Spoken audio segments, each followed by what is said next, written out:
Pigeons 420. Mr. Grow It. And Rob from Cannabis Lifestyle TV. From the Stash Podcast. From the Stash Podcast, it's your boy Rob from CLtv, Chris, aka Mr. Grow It, and Pigeons 420. Good to see you guys. What up, What's yo? up? Yo, another How's it day, going, another man? week, eh? How you guys doing? Love it. Oh, man. Fantastic, Doing dude. good. Good week so far. Good week Yeah, so things have far. been great. Understatement. Understatement. Things have been warm all of a busy. sudden. Life is good, but busy. Fucking, I mean, the improvements at the studio area, new plants. I mean, I just actually recently helped a buddy harvest. Funny we're talking about this whole episode of whole plant harvesting, and I talked to him just this week about how he can utilize all this foliage he had, and it's amazing to see what he's doing right now. So I mean, it's been cool for me to see the progression of everything: business, gardens, office, the motherfucking homies, and the gromies obviously listening and watching. Hey, Be out here. thanks for Yeah, watching. Yeah, and that's the topic for today is how to utilize the whole plant after harvest. And this was actually a viewer request, so I apologize for not remembering who it was, but somebody reached out to me and requested this. It was an awesome request. Once I brought it up to the boys, they're like, "Hell yeah, let's record this right now!" So immediately. here we Right are. this second. We're talking about it. So if anybody else has any other suggestions for topics in the future, let us know in the comment section below. We're definitely open to talking about new things. Whatever viewer requests are. So Absolutely, That's and I'm true. also going to set up an area within the CLtv Discord for from the stash. So you'll have topic requests, new episodes, after fucking sessions, whatever you want to do. So we'll check that out. Link will be in the description of this video or the audio, depending on where you're Hey, listening. good thing. But yeah, good man. thing. So yeah, now, are you guys medible boys? You guys like medibles? No, I don't really. It does nothing for me. It does nothing for me. Other than Medibles? medicinal. like Edibles, medibles. I call them, maybe because I like to be fancy, like connoisseur instead of connoisseur. So medibles, medicinal edibles. So in this case, something with canna butter or infused with THC, CBD, cannabinoids. And for me, I realized with my joints and things from jiu-jitsu and from taekwondo when I was younger, and even boxing in my knuckles, and I feel like I have arthritis. Not feel, I know I do. I have arthritis from all the typing and computer stuff. The only thing that really can calm that down for me is a medible. Like, I really notice that I get, whether it be my mind is being eased so I don't notice the pain, which likely that's the case, or it's attributing to the joint relief, It's making it so these things that ached on a regular basis don't. So to be able to take the scraps from your plant, and usually the sugar leaves is what you're going to want to do, not necessarily your fan leaves. You can use those, we'll talk about that soon, but the sugar leaves, to be able to process that in some way for an extract like, butter and oil, or even literally a straight up extract that you put within the mix. You're going to want to decarboxylate that. We got videos on CLtv that cover that. But I wouldn't recommend just putting raw flour into something and thinking you're going to get a total effect. You can get some effect, but not what I'm talking about. Nah, You're definitely not going to get lit. You're wasting lots. It'd be similar to almost like chopping your plant at harvest and smoking it right away. You might get high, but you ain't getting high. Not the right It's not way. going to No. work for you. Yeah, that's the decarboxylation is a good point. But when it comes to using the entire plant after harvest, there's so many little steps and little things that you can use some things for multiple purposes for. You kind of mentioned the sugar leaf. After a fine trim, I like to use the sugar leaf. Like I don't smoke joints, I don't smoke blunts, but I can be convinced to smoke a real nice sugar leaf joint. Those are just so good. So you let after a nice trim, you let it dry out for a few days, and then you take that sugar leaf and you just roll it up into a joint, and it is some of the most flavorful, it just hits different. So sugar leaves is another great way to utilize. Yeah, Or it's not even the joints. flour, Right, Wow. not even the flour. Yeah, really yeah. good. So for me, the trim. Since we're on the subject of trim, I do turn it into oil sometimes. I turn it into butter sometimes, like Rob had mentioned. I don't really smoke the trim, but one thing that I do like to do is create hash out of it, and I usually do a dry ice hash, where basically you're taking the trim, putting it into a bubble bag, and then slapping in some dry ice in there as well, and then shaking it for about 2 minutes, and then the bubble bag has a screen, and it's, you're shaking out the trichomes, basically separating the trichomes off of the trim, and then you're basically scraping it up. So I usually shake it onto like a piece of glass or a mirror, and then I'll scrape it up, and it's like keef or dry ice hash is what it's often referred to. And I usually just top off my bowls with it, or maybe sprinkle it in my joint a little bit, or roll the joint with it. So just various ways to use it. So. Yeah, I know people who will take that and make their edibles from that. So instead of having any full plant material, their keef is going to be their go-to, or again, their dry sift, or even the bubble. They're going to take for the their extract. edibles. Yeah, for their edibles. I know Trey has done that a lot of times, and really is almost an accent, where it's bizarre how the difference and I like the flavor of plant in my herb. Like, I like the herbal flavor, depending on what you're having, especially like an Italian food, chocolates, even like certain like Mexican style things. Trey knocked out some freaking amazing tacos for his elevated social last week. It was just out of this fucking world. But the flavors and how you mix it, literally, it's an herbal add to it. It's like a seasoning.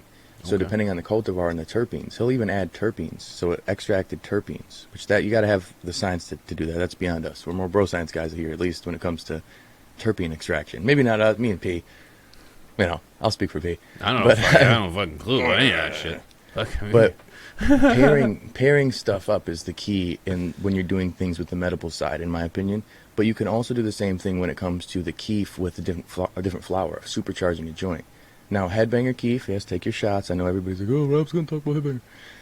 Headbanger keef, mixed with anything, is such a nice, unique flavor to it. Same with GDP was another one, where it tasted so GDP-like mixed with it. And it was just like maybe 0.2 of keef mixed in with a blunt. And it was just like, the accent of that compared to flour mixed with it is really nice. So to be able to extract your trichomes, that's going to be a huge benefit there. And that's usually where I'd have to say the buzz stops.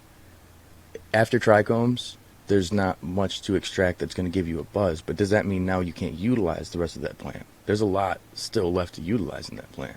Now, P turned me on to this a while ago about utilizing the leaf for smoothies. So after doing some more research, I'm like, holy, calcium right there, vitamin D, all sorts of stuff from cannabis. It is literally it's like a super vitamin, if you will. And it's to think that we throw away. At least I used to long time ago, because I've been drinking morning shakes for a long time. But I used to throw away my old leaves, the stems, and to think like straight to the garbage. It's like, what a waste that was. My body can process this. I can get a lot of nutrition out of the leaves. There's omega in there. Like, there's so many good vitamins in there. Or a good source of nutrition, rather, I guess would be a better way to put it. And yeah, you could do that. I like to take the leaves, blast them into like a cup, put some yogurt in there, some strawberries, maybe a pineapple, whip that stuff up and just drink it. 4 or 5 leaves. I personally take the stems off myself, but that's just me. And yeah, and just another way to process leaves, anyways. When it comes to the whole leaves, since we're talking about that, I was the same way, P, where I was just throwing them away. I have yet to try a smoothie. I definitely need to grab that, recipe from you, or at least try it. I'll probably go on that avenue. But utilizing the leaves, I know it's not, I'm not talking about after harvest, but while the plant is still growing, when you're defoliating or whatever.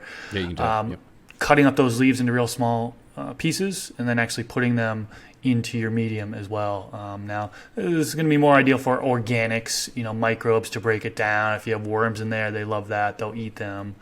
But you can actually you don't even need to actually cut it all the way down. You can do just the chop and drop method, which is another organic method where they're just defoliating the leaves and just putting it right down on the top of the layer, top of the medium, as it kind of acts as a mulch layer in a sense. I was just going to say, is that similar to when you cut your grass and you just leave the grass on the top and it uses it as like a good source of nitrogen, I believe is what it is. And I remember all these years growing. And retaining moisture too. Mm-hmm. I remember all these years growing, I was always taught not to do that, not to put leave your leaves on the top of the medium. And they said that attracts pests, house for pests, and so on and so forth. And I know fungus gnats is a big deal when it comes to like wet medium and having that medium, lack of air flowing through there and so on and so forth. But, since I've been doing it, I haven't really had an issue with it. So yeah, I'm going to continue doing it there instead of just throwing them away. I'm going to continue to either chop them up, put them into the medium, or use them as a mulch layer. That's Very smart, interesting. and that's Very a big thing is to be able to utilize the plant for the plant. You know, I've known people in the past to do that as well. I've got a buddy who will even do a foliar spray. He did at one point with like maybe it was a tea he kind of did with the leaves, but the fact to be able to utilize those leaves for things like nitrogen as well, or again the top layer for a mulch is huge, because a lot of people just toss those leaves, whether it be eating those or doing it like that or brewing a tea of some sort. You're going to be able to get some benefits more medicinally from ingesting them, but to be able to utilize it for your plant, man, that's fucking huge.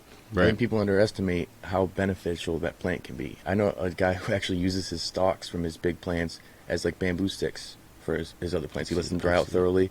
He'll shave them down a little bit, and he uses that for stability on his plants. And I've never seen anything work so organically well and not look weird. Like, you know, when you got like 50 bamboo stakes in a plant, maybe not 50, but a lot of them in there, and it just looks kind of odd from afar. Like this, because it was stem, I was like, whoa, look at how fucking beastie that plant is. And once he was pulling it out, I'm like, boom, boom, boom. Oh, there was 5 other stems in there. That's crazy. But to see how he utilized that plant, man, it's like the bang for the buck. He's got a whole room full of these straight sticks that he's kind of whittled down. It's like, these are all from plants. Like, yep, that was from last year. This is the outdoor crop from 2012. I'm like, holy fuck, what are you doing out here? He's like, well, this one's just like a staff I use for walking. It's like, man. That's similar to like Mendo Dope, and they've got their they use a microphone that's like a huge stalk of one of their outdoor plants, because these guys grow just fucking gorillas of outdoor plants. Dope. And That's yeah, dope. he uses a microphone that was an old stock. So there's I'm curious, like, we're not even going to scrape the surface of all the things that can be done with your plant. I want to hear from you too, because we're going to miss some things. Let us know what you do after a harvest, during a harvest. How do you use the entirety of your plants at home? That's really what I want to know. I know someone that converts the stems into teas. It's a stem tea. Now, personally, I've never tried it. She's a huge fan of it. Again, it more of like a nutritional benefit, I'm assuming, or there's a number of cannabinoids that are within the plant that we don't utilize anyway. So it's like you've got CBN. I know male plants are a great source of CBD. Those can be juiced. And you can get that, and drink your leaves. I've never personally done that, but that's something I would be interested in doing, is juicing the Well, leaves. and what about like hemp seed is extremely popular, and what about herb seed? We'll say medicinal plant seed. Has that been any science behind that, about grinding that up and utilizing that in food and cooking with it, or in smoothies, or anything there? I don't know. I'd love if maybe the chat or comment section would fill us in on that. But I think overall, trying these things and seeing how you can get more out of that plant. Because I've had times with males that I just toss them the fuck out. And now knowing more of the CBD benefits to it, I would have potentially even made an extract. And that'd been just a CBD. Free version of it. CBD. Yeah, instead of having to fuck around and go and buy the stuff so often. Like, I got CBD infusions I'm buying all the time. I'd love to be able to have my own CBD infusions without the Z at home. It'd be pretty tight. But I don't usually keep those plants around. So in that case, even still, you got a male plant. If let's say this isn't before harvest, you still have that male plant. Some people will collect that pollen, and I've lately been knowing people around here who sell the pollen. Yeah, It's become like a thing. Yeah, I've Literally got people around collecting here and selling pollen. And I say, hey, take this home and dust it and create your own plant. Have your own cultivar. And that's a huge thing where I don't necessarily want your random beans that you're creating, but I'm seeing that a lot of people do want to have their own. Think about the cost if you want to be able to keep one around, or just playing around, the experimenting in the garden. That's huge too. A lot of people just want to see what they can do and try stuff out. I know, Chris, you got your hands wet in the breeding side of things. Wouldn't it be cool if you're able to just find this is a male that was selected based on this and this, and it's just the pollen available that you can find with the female you already like? That'd be awesome. No risking of it spreading in your room, no having to take up the real estate with a plant like that. It's a business right there. $1 million idea. Boom. Kind of getting back into the stem side of things, how to utilize the stems. One way, I'm actually looking it up right now, is keef. Basically, the method that they're showing here is you get a resealable bag, and you put the stems into the bag, and then put it into your freezer. And then after a little while, basically you take the bag out, start shaking it, And after a while, you're going to see that keef is going to bundle up in the corner of the bag. So you can actually just, cut the corner of the bag off and then utilize the keef from there. So I actually haven't heard of that. This is something I'm reading right now for the first time, but I thought it was pretty interesting. I didn't know that. Of course, you would residual keef would be a thing, or residual contact. Like, I'd be curious to know how much cell development of trichomes happens on the stem. So, yeah, that's what I wondered too. Like how much are you really getting? But you know what I mean. Like if you've got huge plants, those trichomes are too. Well, right. But I'm not thinking they're coming from the stem. I'm thinking it's residual. They've come from the buds. You've had the buds compacted up against stems. Especially those side ones. You know what I mean, where it's like they're coming up big, thick. You got to pull them down a little bit so that you can get some airflow in there.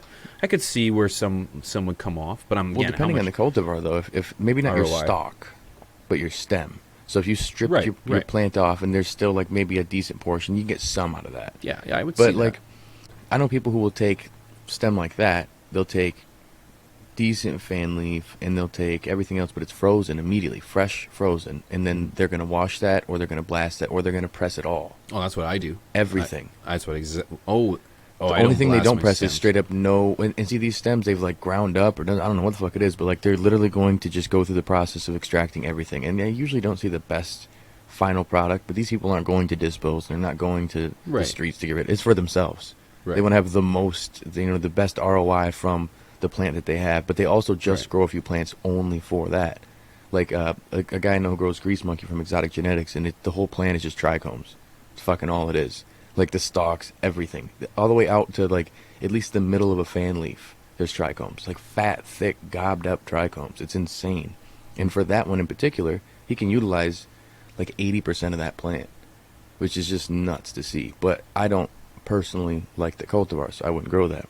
The ones that I grow don't have an insane amount of trichomes on them, so I wouldn't be able to utilize all those for the psychoactive portion or for what I want there. Medicinal side of things, again, I think that's where that comes into play, is where you're able to find, maybe for your own individual self, does a tea work good?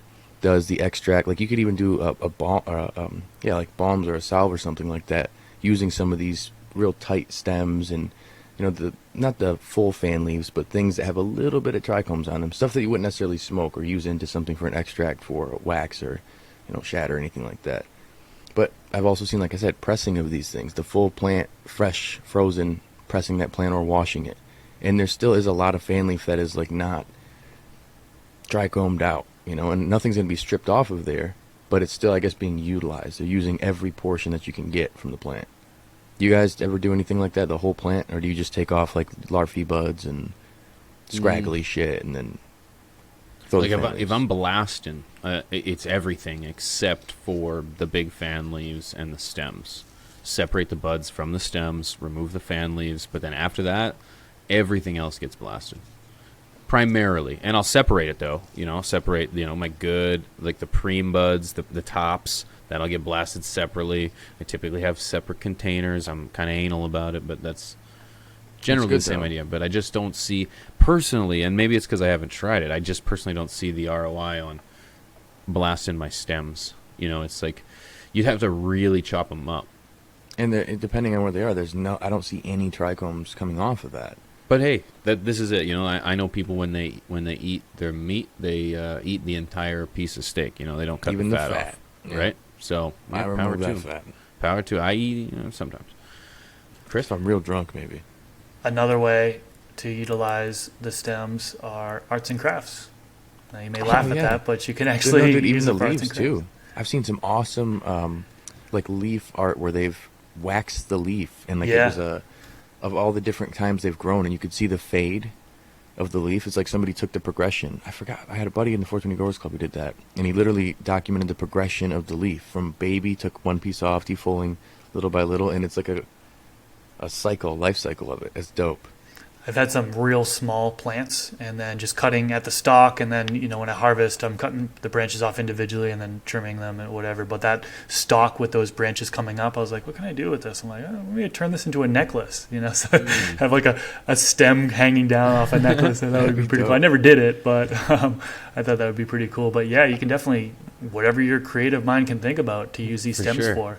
I still have. We were talking about this the last episode. I still have that girl that I twisted all sideways and stuff. That? Yeah. We pulled it out Looks last like stream. art from a Tim Burton movie. And pull it Right. out this one or what? No. Just go and like wax it on the And outside, it's like, get a little wax. I'm kind of on there. proud of it. You know, I use it as a trophy. You know what I mean? It's kind of like, look what I did. Look what I can do. Show you people know, what training is, like here right, you go. right. That's where I think, it's beauty's in the eye of the beholder. So with art, Totally. man, you can do a lot with the plant. I know people who've done stuff, even like tracing of the leaf. You remember maybe as a kid doing that with maple leaves? You do like the paper and you, like I do it with fucking. Yeah, with you herb do it with leaves, like a man. pencil or whatever, and you kind Yeah, of like to be able shade to it see out. that, like, Do it with your hand and then make a turkey out of it. yeah, there you go. See, you could do it with the herb leaf, and I know a lot of people who think that utilizing the plant is just going to come to consumption, but utilizing that plant is every fucking way. Where this could be literally creative in a creative sense. Where like, hey, it's dope. I'm looking forward to this one. Look how those leaves grow, or look how this finishes. This is going to be a real cool piece of art to utilize. Depending on where you live, obviously, it might be a little too taboo. You don't want to just be, plants in the front yard that are dead. Look what and I just like, made. oh, look what I can do. Like, no, don't be that guy or gal. And not to mention, like, we haven't really like the entire plant is great for compost. If you're not using literally, like the not whole just thing, the leaves. like the whole thing, like from the root system, which the root system in its own right, I wish I knew. I can like see the article in my head. The roots are a great source. Like a root tea I saw. Somebody was talking about that. Yes, yeah. I can't think of what the either the nutrient or the process is. However, but the compost, you can just chop that thing up, throw it in the compost, and just end up using that plant to feed your next plant. And keep that cycle That's to huge, continue. man. Another you can also use it as like you can feed like a goat feed. Goats love cannabis plants. They will just maul them down. So it's like you can feed your livestock with it as well. So Yeah. something Just to- make something sure to definitely take anything into consideration. consumption. I think we should have said this as a disclaimer. Don't spray your shit and eat it. Okay, if you're doing pesticides, anything like that, it's a no-no. You need to thoroughly clean it at that point. Thoroughly. Check out P's upcoming bud wash video that he's going to be putting out eventually. And that'll maybe cover over even the whole plant. You can do that same process for your plant to clean it, to make sure that you don't have extra shit on there. Because if you're going to be eating this or giving it to your animals, I know my old dog used to mow down on the stems. And for him, I made sure they were clean. He didn't just get a stem. Like, I'd wash that fucker. So I don't utilize anything that's not clean for myself or for other people when it comes to ingesting it. When you take when I take a leaf off of a plant in the morning, or to make a shake or something, you immediately have to wash that. You got to rinse it in the sink like you would any other produce. Yeah, I was going to say, don't you do that with any other produce? Of course. Yeah, of course. Thoroughly washed, triple rinsed. You know. You guys We got anything forgot else add on that? one thing, the most obvious one, right? Flour. What do we do with the flour, right? So obviously consumption, right? You can smoke the flour, right? But what I like to do with the flour as well is I have a rosin press it into rosin. So if the buds are large enough, it can just take the buds straight away, or if they're smaller buds, you put them into a bag, a micron bag, and then press it out that way.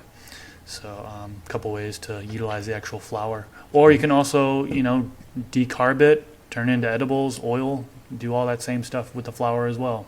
Yep. Yeah, I know people who don't smoke live at rosin, all. Same idea. All they do is edibles. That's it. And I know people who don't smoke flour at all. And all they do is just rosin. The whole entire garden is for rosin. I'm like, damn, that's a dedication. Like, fuck, I couldn't imagine I love flour. You could Love also it. Teach your own, Yeah, of course. There's always going to be a place for flour in my heart. You could also give it away. You could give it away. You could help supply someone in need. There's plenty of patients out there that are in need of good quality medication. I know for a fact that I have an abundance, and I make sure I do what I can, where I can, legally, allegedly, to ensure that I'm helping out, people that are less fortunate than I am, And I think that's very important, because you're gonna get to a point in your career, if you will, your gardening adventures or endeavors, and you're gonna get to a point where you are producing at a level that is substantial, and not only substantial, but it's good quality stuff. And I'm very blessed that I have the space to be able to create medication that can help me get through the day to be the person that I am. So I'd love to be able to share that and offer that to the next person. And of course, gift it only if you can legally do so. So Right. actually, some states you're not allowed to. In my state, I can. I don't know. In Canada, I believe you We can, have right? to gift it. No, You have to gift it, yeah. That's or the like idea. give it to people. Like Like gift That's or give it to gifting. people. it has to be a gift. Yeah, like in the Yeah, same way 'cause you come over to someone's house and bring them a gifting bottle of wine. is different I around have a here. friend that comes over and we sit down, we have a conversation. I'll be like, bro, check this out. I got some Mali brew from anyways, forgot Ocean what platform Grove. I'm on. Greed beads. And The best you know, green beans in America. I want you to try this. I think your missus is gonna love it. Take a couple extra nuggets. Let me put it into a little bag. Let me get you some little. You know what I mean? Like, I love doing that. So it's like watch you have this with your chicken and with your potatoes. for These sure. are amazing green something with beans. some cheese, something with Take them wine. home. You know. Grew these at home. Okay, in the backyard with love. Oh. And But- if you're not sure if you can gift, go to normal.com, NORML.com, and they have a really good, state by state, you just click on whatever state you're on, tells you all the laws, and it should say if you're allowed to gift and there or not. And it's very That's a up to good date. point. They That's a update good shit point. very frequently. However, of course, as we mentioned, we want to hear from you. What do you do with your weed or in the entirety of your plant after harvest? Because as I said earlier, we're not going to scrape the surface when it comes to the entirety of the processes involved. Because there's so many medications, there's so many ointments and tinctures and processes and foods and ways to use a plant that was brought to us by the earth itself. So we want to hear from you. Let us know. How do you process the entirety of your plant? And of course, if you enjoyed these videos, hit that thumbs up. Yeah. Quick correction, it's actually NORML.org, not Org. .com. Good point. Or boom, yeah, because that's probably some other fuck faces. And also, if you want some creative ways to be able to, cook with some of these things, check out Elevated Chef, Trey's channel over there. He's killing it. Amazing food. Luckily, I get to eat it every time. So bless me, thank you. And with that being said, it is your boy Rob from CLtv, Chris, aka Mr. Grow It, and Pigeons 420. We'll see y'all. Hey. Peace. Peace.